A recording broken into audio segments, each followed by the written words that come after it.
Hello, friends. Welcome you all in today's session of Indian English Literature. The name of the novel is Kanthapura, which is written by Raja Rao, and this topic is specially designed for IGNU students.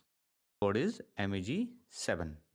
Friends, before proceeding ahead, let us go through previous year questions. किस तरह से question पूछे जाते हैं हम एक बार देख लेते हैं. Discuss the role of women characters in the novel Kanthapura. Discuss Raja Rao's Kanthapura as a Gandhian novel. Discuss the character of Murthy in Raja Rao's Kanthapura and discuss the narrative technique of Raja Rao's Kanthapura. सो दोस्तों इस तरह से हम इस chapter को approach करेंगे. पहले हम इसकी एक भूमिका बांधेंगे जिससे हमें आने वाली स्टोरी के बारे में एकदम क्लैरिटी हो जाए. और किसी भी तरह का क्वेश्चन अगर एग्जाम में आता है तो I am sure after listening these two videos you will be able to answer each and every question. So दोस्तों आप मुझे अपने 35 से 40 मिनट दीजिए, 35 to 40 मिनट्स. 2 वीडियोस आप ध्यान से सुनिए and enjoy this session. Friends, about novel. The author of this novel is Raja Rao, who is an Indian writer of English literature. माने कि भारतीय अंग्रेजी साहित्य के लेखक, और ये प्रमुख लेखकों में से एक थे. पायनियर मीन्स अग्रणी व्यक्ति. इस लेखन शैली के अग्रणी व्यक्तियों में से एक थे.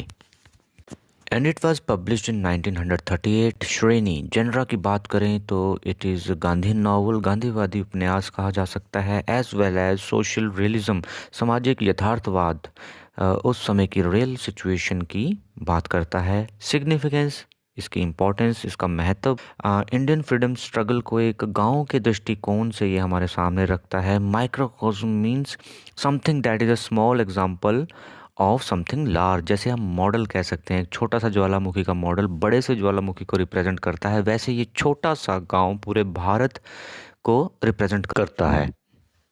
Next is setting of the novel. पृष्ठभूमि साउथ इंडिया का एक काल्पनिक गांव है. यह रिप्रेजेंट करता है भारतीय समाज का एक लघु रूप जहां परंपरा और जातिगत भेदभाव व्याप्त है. Indian society steeped in tradition and caste system. यहाँ पे एक मंदिर है जो कि केंचम्मा देवी को डेडिकेटेड है, जिन्हें गांव का रक्षक माना जाता है. Considered as the protector of the village. The village has 3 main quarters: Brahmin quarters, Pariah quarters and Skeffington coffee estate. Brahmin quarters जहाँ उच्च जाति के लोग रहते हैं, मीन्स समाज को यहाँ वर्गों के हिसाब से बांटा हुआ था. उच्च जाति के लोग अलग जगह रहते थे. निम्न जाति के और लोअर कास्ट या अनटचेबल जो थे वो पराया क्वार्टर्स यानी कि पराया बस्ती. Next third one is Skeffington coffee estate, जो उस समय की कॉलोनियल एक्सप्लॉयटेशन को रिप्रेजेंट करता है, उसको सिंबलाइज करता है. यहाँ पर विलेजर्स का शोषण होता था, मीन्स वो वहाँ पे काम करते थे, मजदूरी करते थे.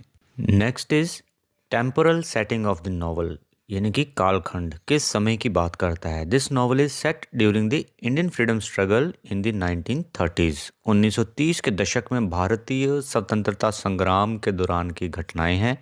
Reflects the socio political environment under British rule. British शासन के सामाजिक राजनीतिक प्रभाव को दर्शाता है. And the narrative style mimics the Indian oral story telling tradition. Let us go through the major characters of the novel. Achakka, the narrator of the story, provides a detailed account of the events in Kanthapura from a traditional perspective.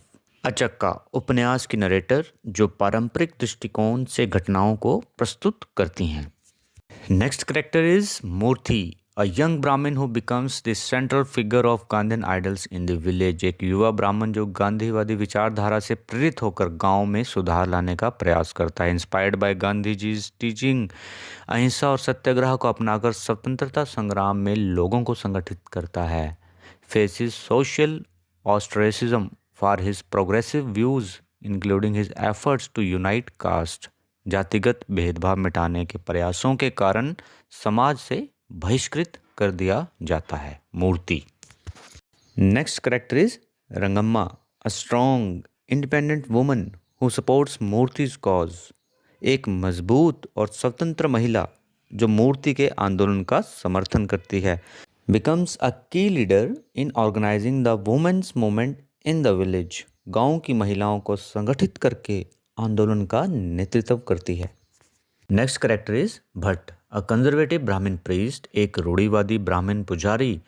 Opposes मूर्ति, जो मूर्ति का विरोध करता है, and alliance with the colonial powers for personal gain, औपनिवेशिक शक्तियों का समर्थन करता है और व्यक्तिगत लाभ के लिए ब्रिटिश सरकार के साथ गठजोड़ करता है। आगे मिलते हैं वाटरफॉल वेंकम्मा से, जो कि एक गॉसिपिंग वुमन है who constantly criticizes Moorthy and Rangamma, गपशप मारने वाली महिला जो हमेशा मूर्ति और रंगम्मा की आलोचना करती रहती है। यहाँ ये सामाजिक परिवर्तन के विरोध का प्रतीक हैं, symbolizes traditional resistance to change. और साथ हमें ब्रिटिश ऑफिशियल्स देखने को मिलते हैं, represent colonial oppression through tax collection, forced labour and violence. British अधिकारी औपनिवेशिक शोषण और दमन का प्रतीक, कर संग्रह करना, जबरन श्रम और हिंसा के माध्यम से गांव वालों को प्रताड़ित करते हैं। और बाकी के ग्रामीण विलेजर्स, मजदूर, अछूत, महिलाएं, जो धीरे धीरे स्वतंत्रता संग्राम में शामिल होते हैं। सो फ्रेंड्स, आज के सेशन को यहीं कंक्लूड करते हैं, इसी उम्मीद के साथ कि आपको यह पसंद आया होगा। आने वाली वीडियो में हम प्लॉट की समरी यानी कि कहानी को इन शॉर्ट जानेंगे और साथ ही थीम्स और सिंबलिज्म पर बात करेंगे। तब तक के लिए थैंक यू वेरी मच।